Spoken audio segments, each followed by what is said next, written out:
Danny, well, let's start by looking ahead to the weekend in your old club, Coventry. I think you talk about them a lot, about how they play hard all the time, they play intensity. It's the key to beating them. You've got to match that and go even better.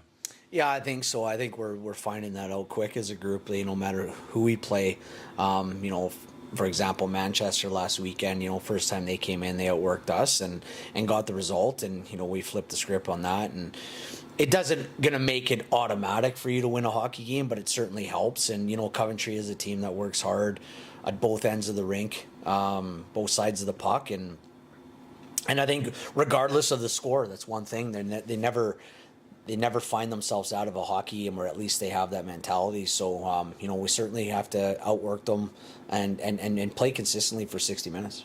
And does it change a game with the size of the rinks? Coventry's obviously can be intimidating, a bit smaller, colder maybe. Does that change the way you play a game? I think the coldness and that doesn't, but certainly the dimensions. I think you have to simplify your game a little bit more there. And we've done a good job with that. We've played good hockey in Manchester. We've played really good hockey in Coventry, not just this year, but last year as well. And I think it's a buy-in from your guys. You have to dumb your game down a little bit.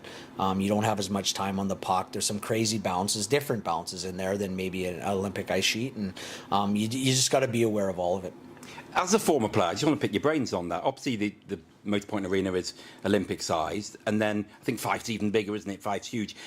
Is it like something you have to consciously adapt to when one night you might be on one side and another? And can it be difficult, do you think, for some players? Yeah, I think so. On both sides, it benefits some and it doesn't maybe others. And like I said, those guys that like to have a little bit more time on the puck, that's taken away from you. You got to make quicker decisions. But those that like to play physical, like to play a little bit more aggressive, you're closer to pucks, you're closer to battles, and allows you to play a little bit more efficiently in that matter. So I think you could probably go through the lineup and half would say they prefer it, half would say probably not. So it's just coming together a group and having a game plan and going out there and executing it. Just want to nip back to the Manchester game, because a lot of fans have said how they thought it was one of the best performances of the season. How impressed was you that you only had 10 forwards, not your usual 12, but they were able to keep up that intensity, what felt like shift after shift?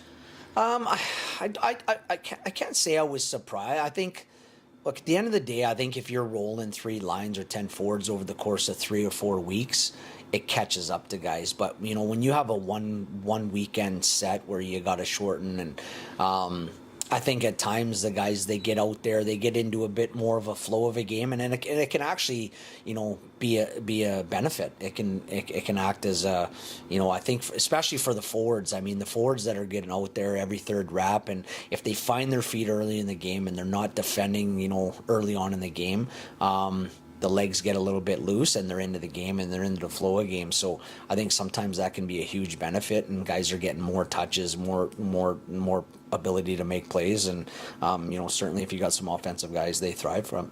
Just before we finish, probably going to be the only chance we're going to get to talk to you about Ollie Betteridge. His testimonial is on Tuesday, the game. We'll talk about you playing it in a minute, but you wrote some lovely words for his programme. Just kind of tell me what kind of epitomises Ollie Betteridge and why he's done not just so well for Panthers but for GB. I think anyone that knows him, just a generally great guy. You know what I mean? He's very thoughtful and very selfless of others' situation, and I think he's it's a cliche, but he's Panthers through and through, right? He's bought into this club on the ice, off the ice.